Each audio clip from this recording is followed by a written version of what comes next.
Li knew that if meat was delicious, it could overpower other foods.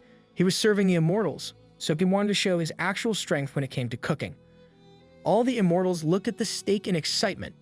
Even a single bite was too overwhelming for them. Princess Yang and Sing He almost choked on the meat, since it was too good. The meat was so soft that it felt like one was drinking water. Princess Yang couldn't endure more than one bite, and she felt like she would explode.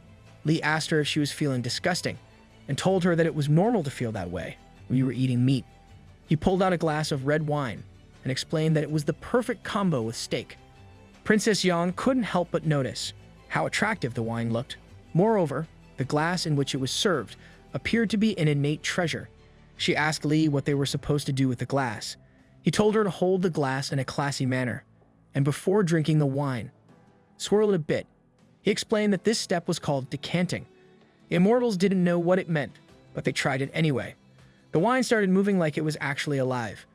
Princess Yang wondered if the wine was actually a living being which became conscious upon decanting. Li sipped on his wine and told everyone else to start drinking too. After taking a sip, they all felt a powerful shock. They could feel their mana and wisdom leveling up. I'm sure he probably added some drugs to that wine. While drinking the wine, the Immortals felt like they were cheating. Everyone had to climb a huge mountain in the race to become immortal. With the help of the wine, they didn't even need to climb like normal people and ended up straight on top. Princess Yang realized that the reason the wine was so good was because of the innate spiritual treasure in which it was served. However, she knew that Li had a lot of them in his house. She felt blessed that she could even stand close to Li. After finishing the meal, Li asked all of them if they enjoyed it. Ling Zhu excitedly told him that she loved it. She started counting on her fingers and told him that it was the most delicious meal she had in 10,000 years. However, her stomach looked like it was about to explode. Even Li was scared for her health, but he was happy that it was her best meal in 10,000 years. Suddenly, Li's expressions changed as he realized that Ling Zhu had a cultivation base of over 10,000 years. Even after all those years, she still looked like a minor. He started wondering about her rank in the immortal world. After that, he got a bit carried away and started having weird thoughts. Princess Yang told him that she had a brilliant idea after hearing about his investiture of the gods. She revealed that she wanted to build a heavenly palace. Li was dying from excitement on the inside, but he kept his cool. Li started thinking about all the people that got inspired after reading his book.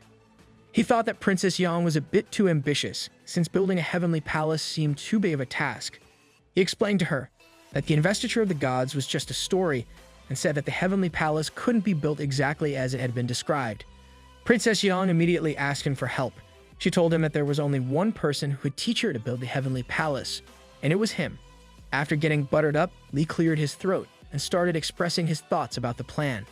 Li explained to her that the positions in the heavenly palace were much more complicated than the positions on Earth. He gave them the example of the Ministry of Light in True Immortals. That department alone had 24 positions. Moreover, each position had its own responsibilities, like controlling clouds, punishing rebels, and managing good fortunes. Similarly, the 6th Ministry of Plague True Immortal was in charge of diseases of the mortal world. There were immortals for all sorts of tasks. All of them were elected on the basis of merits and virtues. Moreover, they also needed to appoint immortals in the mortal world. While Li was explaining the managerial structure of the heavenly palace, something strange was happening in the underworld. The underworld guardians saw the color of the sky change. The gate of the underworld had opened, and the souls were rushing to get out. The guardians knew that they had to stop them from escaping, even if they had to sacrifice their own lives in the process. Suddenly, a hole opened in the portal, and all the ghosts in the stacks started escaping from the underworld. The guardians knew that if the ghosts reached the mortal world, they would cause absolute chaos. One of the guardians came forward and announced that he would go and stop all the ghosts. Meanwhile, in the mortal world, the signs were already starting to appear. The sky was getting darker, and there was a huge storm. It was so intense that Li felt like the entire world was ending.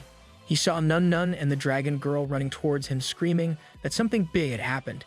Li frantically asked them what it was. Nun Nun told him that the dragon girl had eaten all of her steaks. Throw her into a foster home. Li asked her if this was the only important news she had. She told him that the sudden change in the world was clearly not as important as losing her steak. Princess Yang told him that she was sensing the death of Qi. Li asked her if she was talking about the Qi that spewed out of the ground. Princess Yang told him that the Qi must have appeared due to the birth of the Underworld. After Li revived the soul of Shiyu, he reconnected the path of life and death, opening the door to the Underworld. She thought to herself that the birth of the Underworld was surely a part of his plan as well. However, when she saw his face, he appeared completely terrified. Princess Yang thought he was just acting and praised his acting skills. Meanwhile, Li was scared to his core. He had seen many weird things in the immortal cultivation world, but this was by far the worst. Princess Yang called out to him and told him that they were going to keep an eye on the Underworld, since it was an important event. Hearing this, Li was a bit relieved, since he trusted the Immortals to take care of the matter. Nun told him that she needed to visit the fallen divine town to see her mother. Li told her that she was right, but they couldn't really do anything without the help of big bosses. They didn't have anything to give them a ride to the fallen divine town. Huo noticed this and immediately turned into a phoenix. She offered him a ride and Li got on. He asked her if he could also bring Nun along, and the phoenix didn't mind. However, a few moments later, she had 5 people riding on her back. She sighed and told herself that it was alright since it was family. In the town, the situation was chaotic. The ghosts chased the mortals, trying to capture their souls. As they ran around trying to save their lives, they noticed a huge phoenix flying in the sky. Everyone found a new ray of hope seeing that phoenix, since they thought that it was a blessing from the heavens.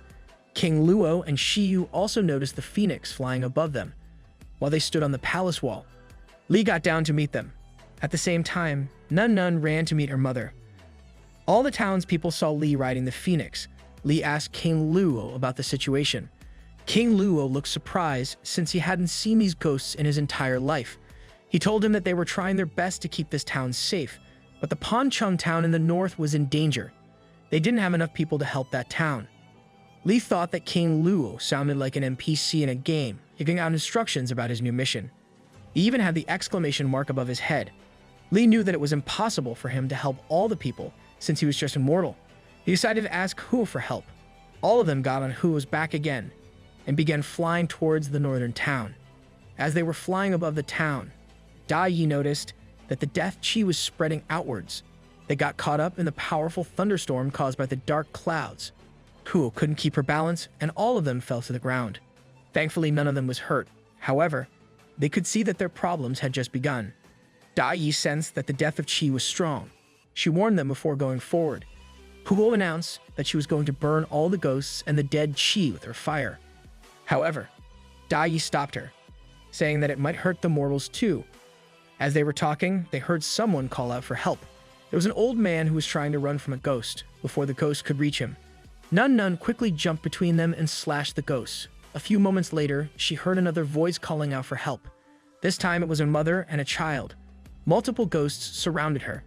The dragon girl used her wave powers to kill all the ghosts. She looked a bit disappointed, since she wanted to kill all the ghosts with a single wave. Looking at the two of them, the 9-tailed celestial fox also tried joining the fight. However, Li caught her before she could go and told her that she needed to stay with her sister to protect her. In her mind, the celestial fox knew that her sister didn't need any protection. She just thought that Li didn't like her, so he wasn't going to let her fight. Huo joined the battle too, and started destroying all the ghosts with her fire. She couldn't go all out since it was dangerous for the mortals, so she had to kill them one by one. The screams of the ghosts echoed throughout the town as they burned in the fire. After killing most of the ghosts, Huo sighted 2 people who definitely didn't look like ghosts. Like any person with a brain, she asked them who they were. Nope, she just straight up blasted them to hell. As the 2 of them looked back, they saw a huge ball of fire coming towards them. At least they got a proper welcome. They tried to stop Huo, but he was a bit too late. She had already unleashed her hell fury, which was a bit surprising since she went much easier on actual ghosts. The 2 guardians were visibly shaken after getting hit. They tried to sit them back up and clean the dust off their clothes. Hu told him that they looked out of place, so she thought that they were ghosts too. Li could tell from their clothes that they looked like servants from the Underworld, so he told her not to upset them. The guardians thought to themselves how they came across such a powerful existence in the mortal world. They saw him riding the phoenix earlier. Li asked them if they were servants of the Underworld. The white guardian shyly told him that they were from the Underworld and asked him if he was immortal. Li also shyly told her that he wasn't immortal. The black guardian didn't buy it since he had seen him riding a phoenix, so he asked him if he was trying to insult them. The white guardian slammed him and told Li that it was nice to meet him. She told him that they were here to bring back the ghosts who had escaped to the mortal world, and one to cause harm to the mortals. However, they didn't have enough manpower to do it. Lee could see the NPC mission exclamation marks appearing on their heads. He knew that they were about to ask for his help. Just like he expected, the White Guardian told him that they wanted his help. Lee asked them if they were asking Huo for help, since she was a phoenix. Huo told him that they needed to go. Lee asked the Guardians about the gate of the Underworld, and they told him that it was at the center of the Death Chi. Meanwhile, at the center of the Death Chi, the Vampire Queen appeared. She had also escaped from the Underworld, and was now looking to drain the blood from all mortals. The immortal cultivators recognized her as. They knew that they couldn't let her enter the mortal town. All of them decided to attack her together, but the Vampire Queen was too strong for them. She sent them flying with just one finger. The Vampire Queen proudly announced that she was unstoppable between heaven and earth. This is what every villain says before getting absolutely destroyed. Lee and Hugo watched her, while hiding behind a rock. Hugo asked him if they were going to fight her, but Lee was too scared. He told her that they needed to observe her fist since she looked too strong. The Vampire Queen sent out hundreds of ghosts from the Underworld's gate and ordered them to swallow the mortal world. As Lee worriedly looked at the ghosts, he noticed all the immortals hiding behind a nearby rock. Princess Yang saw him hiding behind the rock. He nervously laughed and told her that he had come here because he was curious. He asked her why she was there. She excitedly told him that they were just keeping an eye on the situation. Both groups continued awkwardly staring at the Vampire Queen from a distance. The ghosts had now entered the town.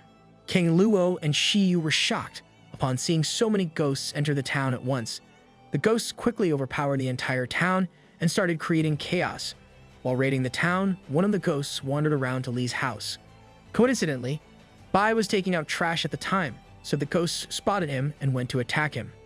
As soon as Bai noticed the ghost coming towards him, he shot him down using his powerful laser. He turned around and decided to go back inside. Suddenly, several other ghosts also pulled up at the house. This made him annoyed, and he transformed into a vacuum cleaner. The pressure of the vacuum cleaner was so strong that it started sucking in ghosts from the entire town. The people were confused as they watched the ghosts being sucked away in the same direction. After sucking in all the ghosts, Bai sighed and went back inside. The Vampire Queen was clueless as she saw the death of Qi decreasing. She had sent all of her ghosts in the town, so by now it should have increased to a higher level. Lee and the others were still keeping an eye on the Vampire Queen. Princess Yang asked Lee if he enjoyed watching the battle. He told her that it was better for him to watch from a distance rather than engage in the battle himself. She smiled and started walking towards the Vampire Queen. Lee wondered what she was going to do. She thought to herself that she could act in front of Lee as he was watching her. As the Vampire Queen saw her approaching, she asked her who she was. She quickly realized that it was a Taiyi Golden Immortal. However, Princess Yang wasn't alone. She also had Ling Zhu and Xing He accompanying her. The Vampire Queen had been screaming that she was unstoppable just a moment ago, and now she had 2.5 Taiyi Golden Immortals in front of her. She knew that she was finished. Princess Yang ordered Ling Zhu to go first. Ling Zhu immediately went in to attack the Vampire Queen. However, instead of hurting her, she missed and created a firework in the sky. Ling Zhu looked at the Vampire Queen and told her that she was going to unleash her real power now. The Vampire Queen wondered if the firework was just a decoy, and now she was going to throw her real attack. Surprisingly, this attack didn't hit her at all. Ling Zhu told the Vampire Queen to show her powers as well. However, the Vampire Queen knew she was dead. They were just playing with their food at this point. The Vampire Queen told her that she wouldn't attack them, since she knew that she had no chance of winning. Ling Zhu assured her that she wouldn't kill her instantly, and they would try to have a fair fight, but the Vampire Queen had given up. She requested them to give her a quick death. The Immortals only cared about showing off in front of Lee. Princess Yang and Xing He also joined the act, and the three of them started playing with the Vampire Queen together. Lee was overly excited seeing their performance. The three of them combined their strengths, resulting in a spectacular display of lights and explosions. The Vampire Queen started tearing up and asked them if they even had a heart, since they were just prolonging her death. Lee was too stunned to say anything. After torturing the Vampire Queen for a few more minutes, the Immortals decided that they had shown off enough in front of the expert. It was time for them to finish the job. For their final blow, they decided to synchronize all of their attacks and finish off the Vampire Queen at once. They created a huge energy ball and launched it at the Vampire Queen. Instead of being scared, the Vampire Queen was actually relieved, since she was finally going to die. As soon as the ball hit her, she teleported to River Styx in the Underworld. The vampire queen was surrounded by lost souls who were suffering endlessly. This was all due to the Underworld's gate being closed. The souls couldn't escape and go back to the real world, so they were trapped in a prison forever, and now the vampire queen had also joined them. Back in the mortal world, Princess Yang excitedly asked Li if he was enjoying himself. Li almost seemed like he was going to explode from all the excitement. He said that they had widened his horizons by their performance. The Underworld servant called out from behind, thanking Li and all the Immortals for their help. He introduced himself as Wu Chang and greeted all the Immortals. Princess Yang furiously asked him why he couldn't just lock the gate of the Underworld. Chang told her that the Underworld had changed in all these years. Countless ghosts were killed and injured in the catastrophe that occurred 10,000 years ago. As a result, the gate of the Underworld had closed and the reincarnation stone was shattered. Moreover, the gate of reincarnation was also cut off. This meant that the spiritual power of the Underworld was truly exhausted, and they couldn't do much.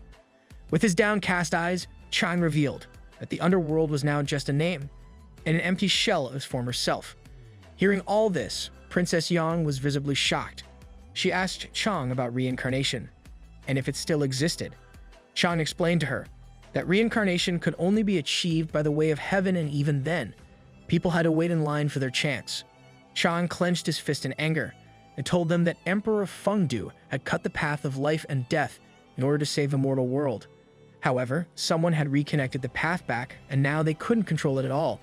Princess Yan frantically tried to shut him up, but Chang was confused. She told him that if he didn't shut up, she would have no choice but to kill him. All the other Immortals also had the same plan. Before she could do anything, he asked them if they were playing a prank on the vampire queen. Princess Yang started acting clueless and told him to stop talking nonsense. Seeing he immediately whispered in Chang's ear that they were just performing for the big shot, since he liked watching fighting scenes. Chang wondered about the identity of the big shot, who could make even the Taiyi Golden Immortals perform tricks for him. He suddenly noticed Li standing in front of him and realized that he was the big shot. Li asked him if people actually had to wait in queue for reincarnation. Chang started quivering and told him that the local government was already working on the issue. It wouldn't be long before the death process would be completed and the reincarnation time would be much faster.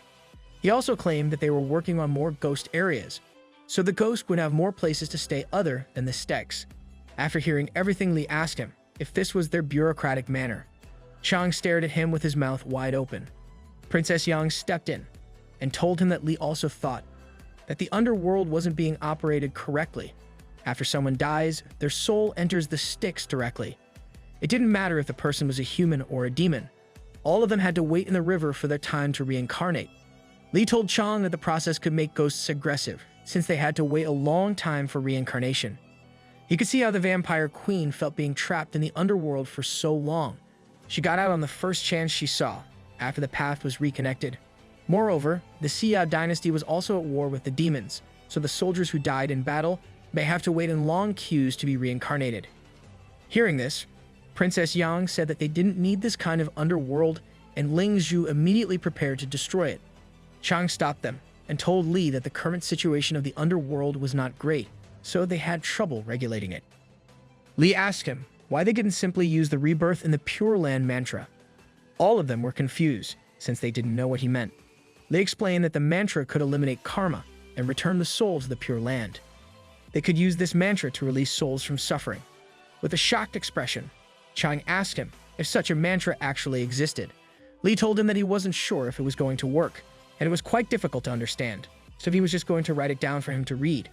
Chang got down on his knees and started preparing ink at the speed of light. I don't know what that means either. Li nervously smiled and reminded them again that it might not work. The mantra was taught to him by the system, and he began writing it down using ink. It felt like he was painting in the air. The words lit up and spread throughout his surroundings. Everyone was mesmerized by this performance. Suddenly, all the ghosts started disappearing. They were finally able to escape their suffering, thanks to the mantra. Even the vampire queen was freed as she happily left the underworld prison. Li finally told them that he was done writing the rebirth in Pure Land mantra. He awkwardly smiled and handed over the mantra to the underworld servant. He told him to just have a look at the mantra and not pay much attention to it. Chang couldn't believe that this was the mantra that the expert had casually written. Each word was so powerful that it could make people weaken their legs. As he was about to fall, Princess Yang caught him and reminded him to keep acting. The man was terrified upon looking at her face, so he quickly stood up and asked Li for the mantra. Li was internally happy that he gave this notebook to the Underworld servant, since he assumed that he could ask for his help in the future. Chang told him that the situation in the mortal world had calmed down, but the Underworld was still in chaos, so he needed to go back. He thanked Li and told him that whenever he visited the Underworld, he would treat him like his guest. Li thought to himself that he would never like to be his guest. He bid farewell to the Immortals and rode back home on the Phoenix. While riding with Li, Daji thought to herself that Li's plan had advanced. Suddenly, Li asked Daji and Huo if the mantra that he wrote for the Underworld was going to be useful for them. All of them were shocked hearing this, since they never expected him to ask something like this. The dragon girl knew that it was a difficult question. If they told him that his mantra was useful, it would mess with his acting, since he was pretending to be immortal. However, if she told him that his mantra was useless, it might hurt his feelings. They all felt trapped, since they didn't know what to tell him. Li asked them if there was actually some kind of power in his words, because the Underworld servant regarded his writing as a treasure. However, he was just immortal, so it was impossible for him to write something like that. Bro is finally starting to understand the plot. As Li was close to realizing something, his head started hurting. All of a sudden, the entire sky exploded with the sounds of lightning. Daji looked at Li with a worried expression, since she knew something was wrong. However, Li simply sneezed and told her that he might have a cold. The storm stopped and everything went back to normal. He told them that they should also have a cup of herbal tea to strengthen their bodies. After drinking the tea, the dragon girl and Nun started fighting for more. Li looked at them with a smile, but it appeared that something deeper was on his mind. The scene changed to the Underworld, where the ghosts were getting out of control. The two Underworld servants stood on a cliff and watched the river as the waves started getting out of control. One of them said that their situation was worse than he had expected. The other looked at the river with a grim expression and told him that they were out of hope. All of the Underworld servants were gathered at the edge of the cliff. There were multiple gates of the Underworld, and since the path to the Underworld was open, all the ghosts had escaped to the mortal world. One of the servants told the others that the number of ghosts in the mortal world had exceeded far beyond the number of Underworld servants. Even the dormant ghost kings were waking up one by one. It almost seemed like they were finished, as the two Underworld servants discussed their hopeless situation. One of them turned around and asked the general if he had any solution. The general looked different than all other Underworld servants. He was tall and carried a huge sword. He rested his sword on the ground, and after a bit of pause, told them that the world couldn't fall. The black ghost servant was annoyed, so he told him to skip to the solution. The general announced that all the Underworld soldiers needed to march into the mortal world to take care of the ghosts. He intended to leave the Underworld unguarded, so that he could at least save the mortal world. Suddenly, he heard a voice from behind, asking him where he would go if he abandoned the Underworld. It was his grandma, Meng Po. She told him that if the Underworld was abandoned, the mortals would have no place to go after their deaths, and all the Underworld servants would become wandering ghosts. Grandma Meng told him that she would take care of the sticks, while he marched with his army into the mortal world.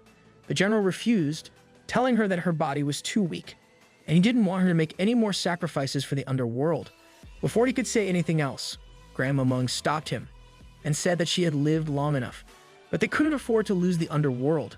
If she sacrificed her body, she might have been able to suppress the river for 1,000 years. However, they needed to find a solution. During that time, suddenly a ghost servant reported that one of their generals had died trying to protect the mortal world. Moreover, there were reports from other towns being completely taken over by ghost kings. Grandma Meng looked down and told the general that the people needed him. He apologized to her, since he knew he had to let her go.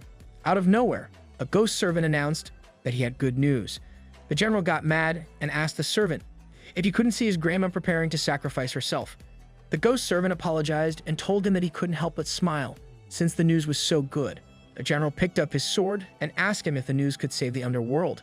The ghost servant quickly rushed to Grandma and asked her to take a look at the copybook. She hoped that it might help them save the Underworld.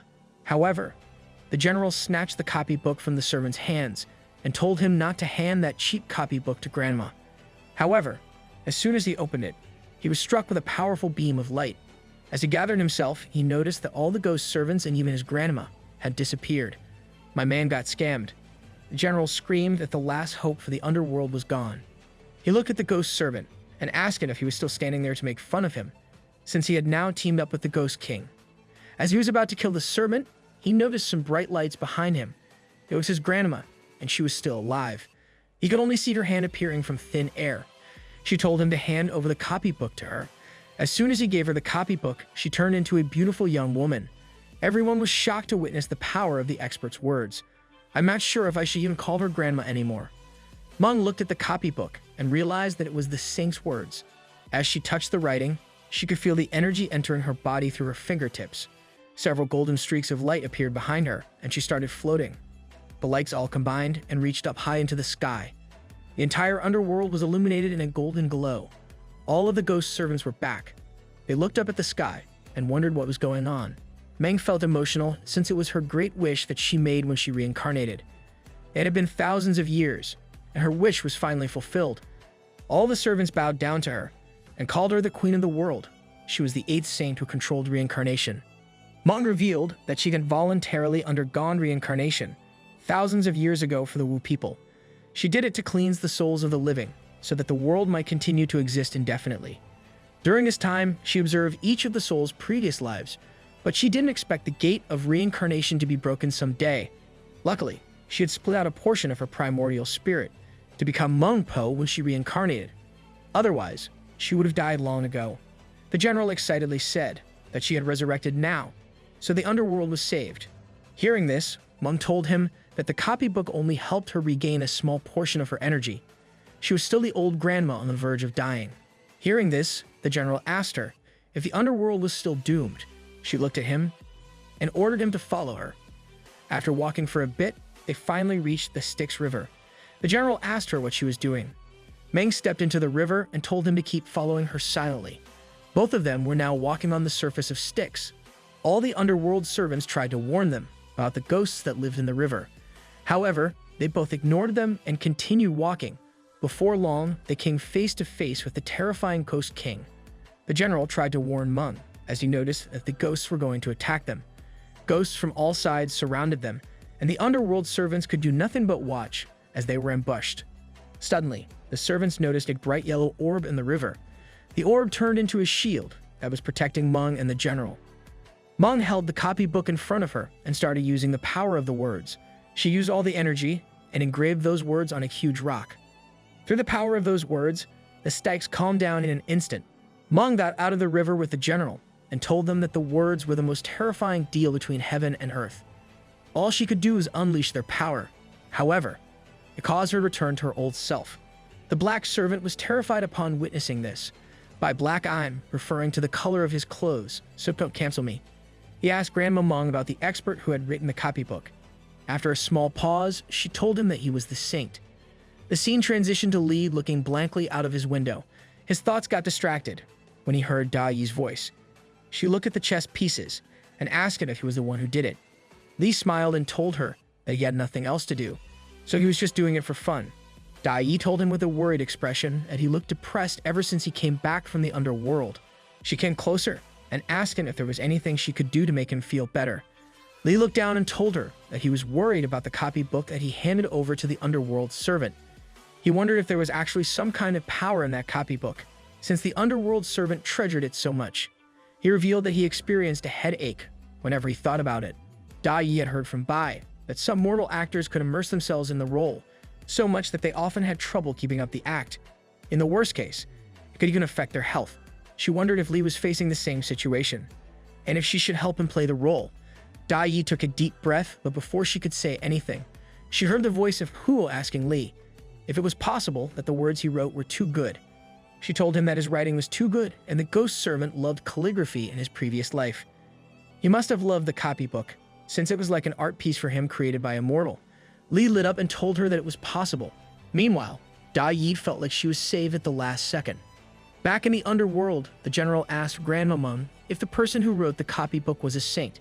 He asked her what the person wanted. Grandma Meng looked at the general and told him that they all needed to remember that they should never question or doubt the work of a saint. Everything that they do always has a good reason.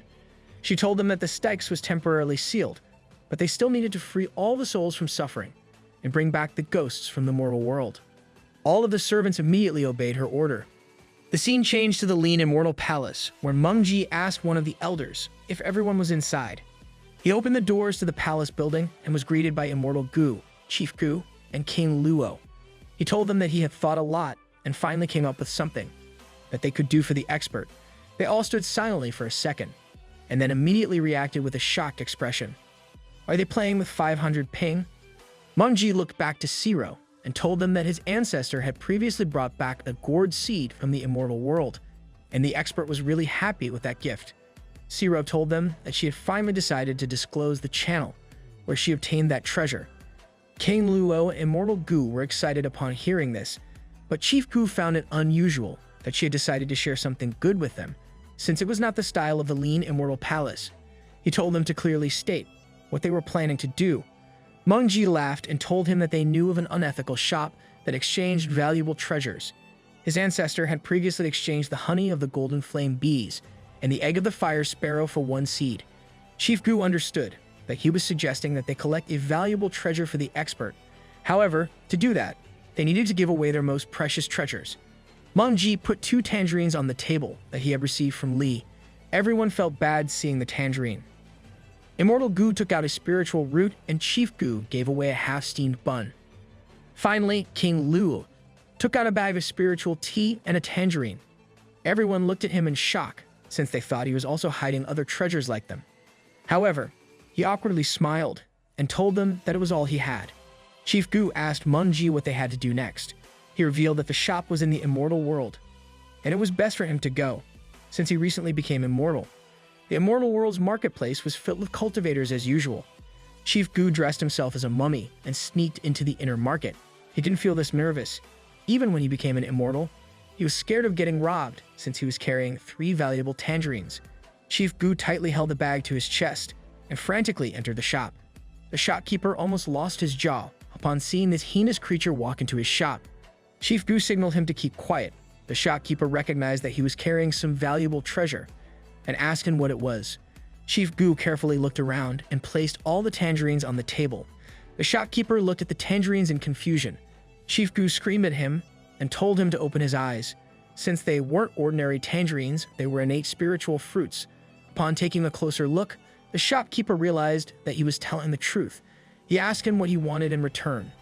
Chief Gu came closer and whispered to him that he wanted a treasure from ancient times.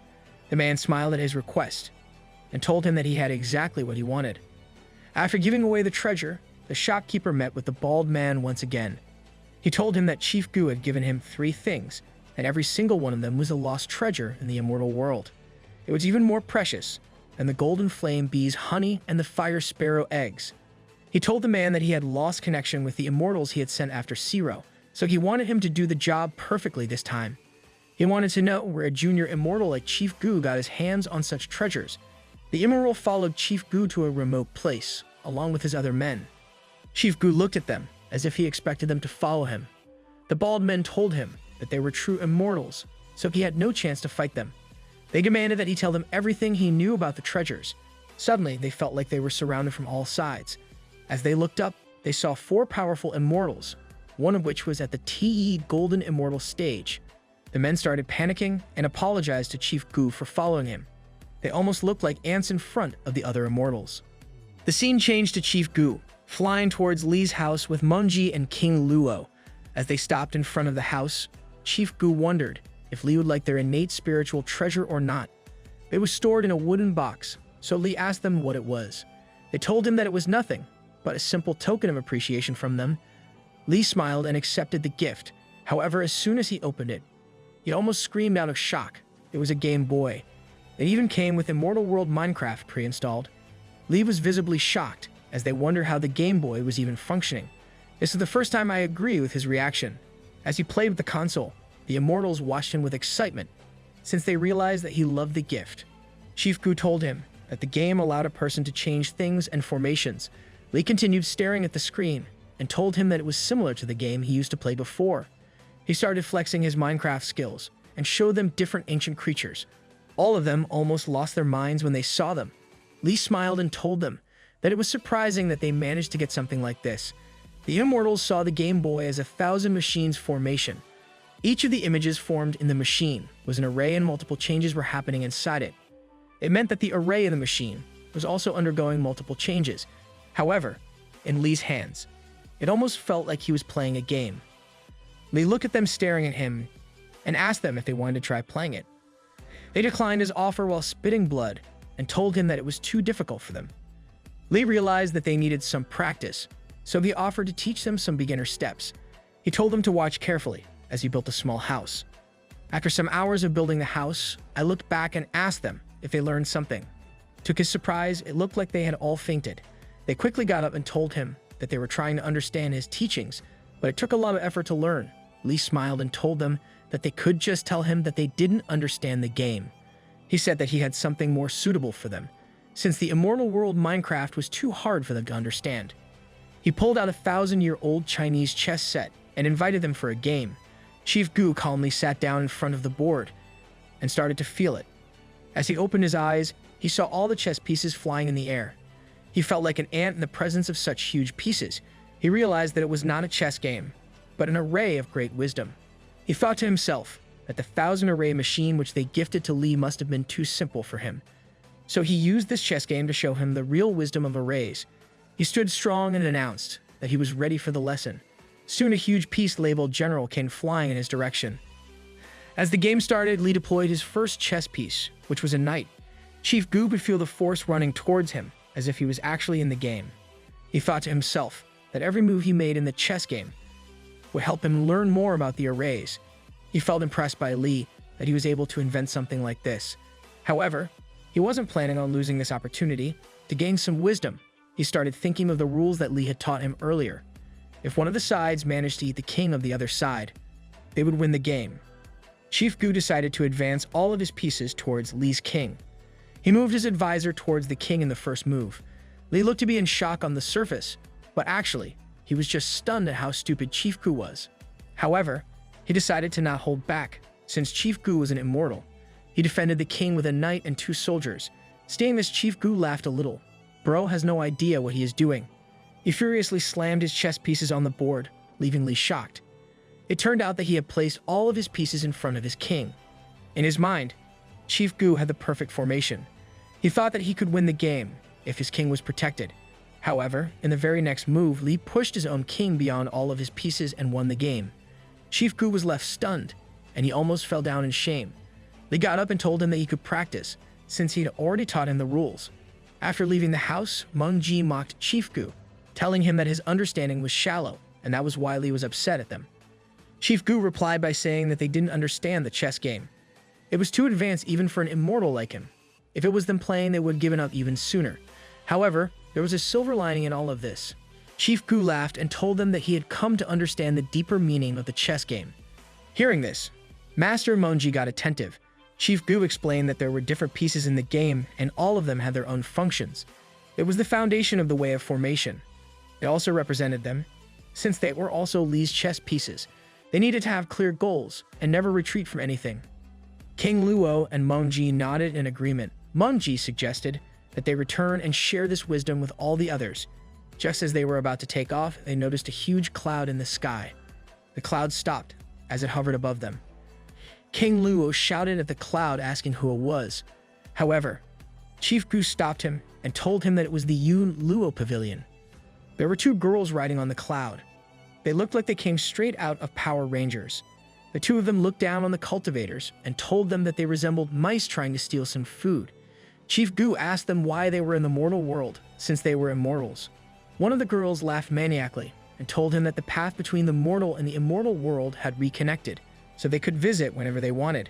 She even said that they were thinking of making the main hall of Lee's house their gathering point. Chief Gu realized that they were here for the expert. The girl looked down at him and told him that they were there to do some investigation. They mocked them and asked if the big shot was hiding in the house. Master Meng Ji knew he couldn't defeat these immortals by himself, so he looked to Chief Gu for help. One of the girls advised Chief Gu to repent and not engage in battle with them. She pointed her finger toward each of them while telling them their cultivation level. The only one who was barely at the immortal level was Chief Gu. Meanwhile, the 2 girls were at the golden immortal level. She threatened to smash all of them to death in a single blow. Even from such a distance, the cultivators could feel her power. It was so strong that they couldn't even stand still. Blood started coming out of their mouths, and they slowly started falling on their knees. Master Mengji was in immense pain, but he told the others to keep their voices down, since they couldn't afford to disturb the expert. Hearing this, the two of them tried enduring the pain while keeping their mouths shut. The other immortal girl laughed as she saw them suffering. She called them little ants and announced that they were about to begin their real mission. Suddenly, the other girls started deploying a strong array over the entire forest. It seemed like a huge fishing net being thrown from the sky.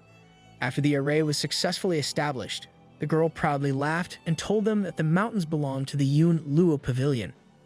The entire area was now covered in a huge net. It all seemed to originate from a single relic that was placed somewhere in the forest. Inside Li's house, everyone could see the sky changing its color. Huo asked Daji about Li, but she told her that he was still in the toilet. Huo complained that the blinking was making her uncomfortable. She suggested that they quickly rush out and take care of the ants who were causing trouble. Daji refused and told her that it was better for them to stay in the garden. She smiled and said that Li already had plans for the ants outside. Outside, the situation looked grim. The effects of the array were starting to show, and the cultivators could hardly endure the pressure. Mengji looked at Chief Gu and quietly told him that he had to think of something, since he was the only immortal among them. Chief Gu suddenly burst into laughter, leaving the two girls surprised. They asked him why he was laughing. He told them that they were using an array to fight them, and that was why they couldn't win against them. The girls started lying and told him that the array was an innate treasure that was passed down the generations of Luo Pavilion. Even tiny golden immortals were helpless once they got trapped in the array. Chief Gu started laughing even harder. He started having flashbacks when Li was teaching them how to use the Game Boy. He showed them a compass and told them that it was a necessary thing to learn for newbies if they wanted to survive in that world. He explained that it could be used to find iron ore. Chief Gu dramatically pulled out a strong magnet, and with one of his eyes opened, he announced that he had found it. The girls couldn't believe that he had actually found the center of their array. Chief Gu threw the magnet towards the forest, and it went straight for the center of the array. As the magnet reached the center, the array started collapsing. However, Chief Gu wasn't done yet. The old man's about to show them the true strength of a Minecraft player. He manipulated the array by using the magnet. The two immortal girls were shocked that he was able to find the center of their array in an instant.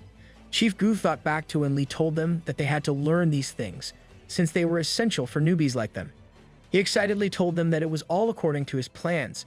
The two immortal girls were now mad. They told them that their array was destroyed, but they could still defeat them easily. Master Mengji looked at Chief Gu and told them that the girls were right, since they couldn't fight them in their current strength. Chief Gu laughed again and called him naive for even thinking that. He aggressively lifted his finger towards the sky and told them that the expert had already taught him how to destroy the array, since he had anticipated all of this in advance. He went back to flashback mode where Li was explaining to them how the magnet worked. He handed it over to them and told them that as long as they had the knowledge, they could overcome any problem in the world. Master Mengji and King Lu started crying, and they realized that it was all according to the expert's plan. The two of them stood back up, and it felt like the tides of battle had shifted. The immortal girls were starting to go crazy. One of them screamed at the cultivators, telling them to shut up and try to hit them if they were so good. Chief Gu immediately threw his magnet toward them, while telling them that all of their tricks were just a tutorial for newbies. The girls genuinely felt terrified as they saw the magnet approaching them. However, to their surprise, the magnet missed them and hit the cloud. One of them started laughing again and told him that he couldn't even aim right. Suddenly, she felt something approaching her from behind. As the two of them looked back, they saw their array center moving towards the cloud. Chief Gu told them that he knew the compass couldn't hurt them, and he also knew how strong their array was, so he used the compass to unleash the array in their direction. Meanwhile, Li had just gotten out of the toilet. He saw Daji and Hu standing outside waiting for him. He asked them what they were doing. Daji told him that they were on standby mode and ready for his orders. Li told her that he didn't have any orders for them. Daji referred to the chess game and told him that it looked interesting. She wanted him to teach her the game. However, before she could say anything, Huo interrupted her and told Li that she wanted to play with the Game Boy. Li told her that he would teach her how to play, and they both walked away. Daji was left there standing furiously. Outside, the cultivators couldn't believe that they had defeated the Golden Immortals. The two girls were now trapped in the spirit array. Chief Gu told the others that the spirit array was very strong, so it was unlikely for the two girls to break through it. He said that if Li had not planned for this in advance, they might all be dead now. Mengji and King Luo agreed with their thoughts.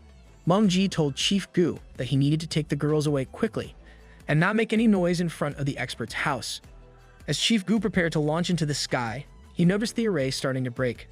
It seemed like someone was destroying the array from inside. The array suddenly collapsed, and a man carrying a golden sword appeared.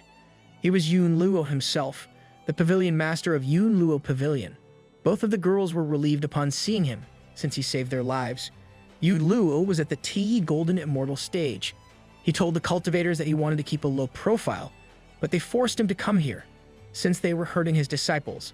He announced that it was time for them to die, and started preparing his sword for an attack. He was carrying the Celestial Lightning Sword. It was an acquired treasure of the Yun Luo Pavilion, and it was said that the sword could cut through anything. Master Mengji looked at Chief Gu and asked him if he just said lightning. Yun Luo used all of his strength to cut everything in half using his sword, but his attack had no effect. It felt like all the energy was channeled back at him. The girl saw his nose bleeding and asked him if he was okay. Yun Luo couldn't show weakness in front of the ladies, so he locked in and prepared for another attack. He told them that the yard was evil, and it looked ugly. The person in the house was not ordinary, so he was going to show no mercy this time. He started yapping about his Celestial Lightning Sword. The girls hadn't seen him this serious in their entire life. They knew that their master was going all in. Yun Luo was prepared to launch his ultimate move. He raised his hand and announced that the lightning was about to punish them all. Meanwhile, Mengji calmly asked Chief Gu if Yun Luo would just said lightning. The second attack was much more powerful, and it filled the entire area with smoke. However, after the smoke dispersed, it appeared as if the house hadn't suffered a single scratch. The metal needle on top of Li's house absorbed the lightning. Imagine losing to a needle. They even had a picture of Li flipping them off. The two girls were stunned as they wondered what was going on. Moreover, their pavilion master was nowhere to be seen. All they could see was Li's poster mocking them in the face. Inside the house, Li was teaching Huo how to use the Game Boy. He heard the voices outside and asked her if she just heard the sound of thunder. Huo ignored him and asked him how to play the game. Li advised her to start at the easy level first and then move on to the harder levels. Daji stared at the two of them from a distance. She wanted to say something, but she couldn't do it. Finally, she walked to Li and told him that she wanted to play the Chinese chess game. She asked if he could teach her.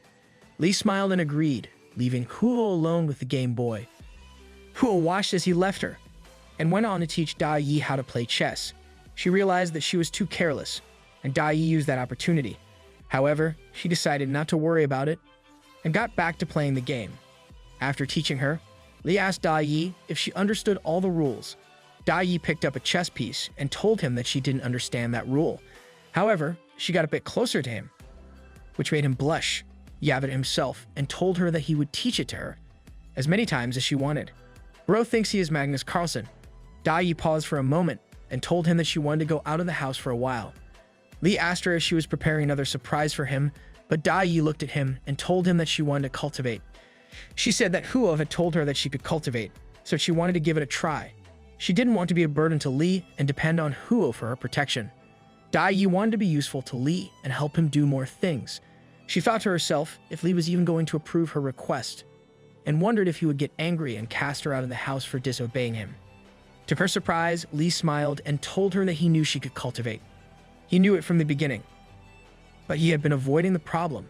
He was afraid that if Daji started cultivating, their relationship might not stay the same, since he was just an ordinary mortal. However, he knew he had to face this reality now.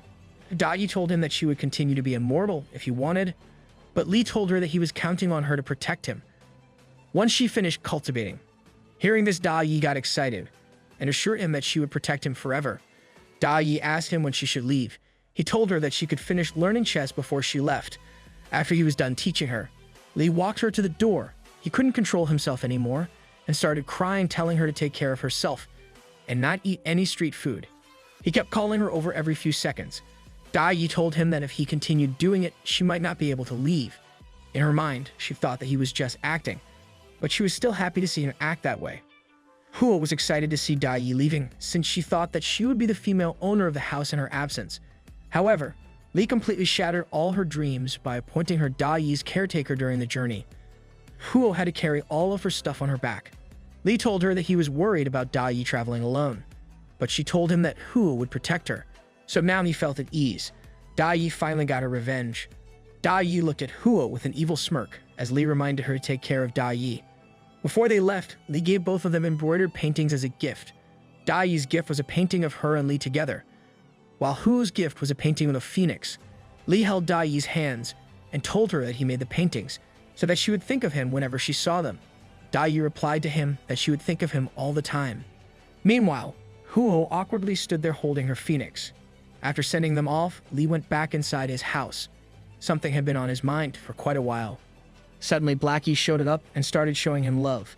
Li asked him if he was trying to tell him that he still had him, even if he didn't cultivate. He quickly pushed him aside and said that a single dog like him wouldn't understand his feelings. Seeing him go made Blackie tear up and he started sobbing. Meanwhile, Li was determined to cultivate. He went to the dragon girl for help and asked her how mortals could cultivate immortality. She told him that he could try eating peaches and elixirs, as it was the best way to boost cultivation. Li wasn't convinced by her advice, but he did have another idea. If he could somehow manage to get himself among the gods and enter the heavenly palace, it might be possible for him to become an immortal too. However, since there was no heavenly palace in the immortal world, his other path was to get a diplomatic position in the underworld. He imagined himself on the cover of a book together with Daji and thought about how they would look as a couple. After getting out of his imaginary world, he called out to both of the girls and asked them about their cultivation.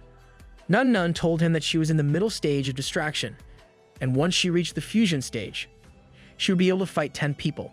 The dragon girl told him that she was stuck in the Mahayana stage. However, she was still not afraid of other immortals. Li got excited and ordered them to pack up since they were heading outside. While preparing to go out, he noticed Blackie acting cute, so he decided to bring him along as well. Inside his mind, he was thinking of using him as bait in case any animal tried to eat them. Meanwhile, in the Yun Luo Immortal Pavilion, things seemed to be in chaos. The two immortal girls reached the pavilion badly injured and asked for Elder Tia Shang's help. One of the elders spotted them at the gate and asked them why they needed Tia Shang. The girls told him that the pavilion master was dead and their opponents were chasing them. The elder jumped down and told them that they couldn't just call Tia Shang for everything. He asked them about the opponents that were chasing them. The girls revealed that they were being chased by 3 of the 5 great Taiyi Golden Immortals. The elder paused for a second and turned around to ask Tia Shang for help. However, it was too late since the Immortals were already there. They burned both of the girls in a second and told the elder that offending the expert was an act of death. They asked if Yun Luo Pavilion was aware of the consequences of their actions.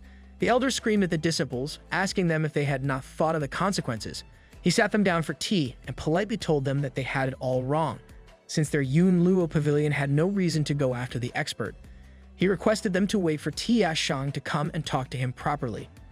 Ling Zhu offered to spare his life if he gave them the name of the person who was behind all this. The old man suddenly disappeared, and before they knew it, a powerful force threw the table away. The elder was back to acting tough. He told them that they had committed a grave mistake by challenging them in their own pavilion. Princess Yang had used her shield to block the attack, but she could still feel the enormous strength of the attacker. It was Tia Shang himself who had attacked them. He was also a Taiyi Golden Immortal. Princess Yang was surprised to see him and asked him how he was still alive. Tia Shang was also surprised to see them alive, since they all knew each other back from the Heavenly Palace.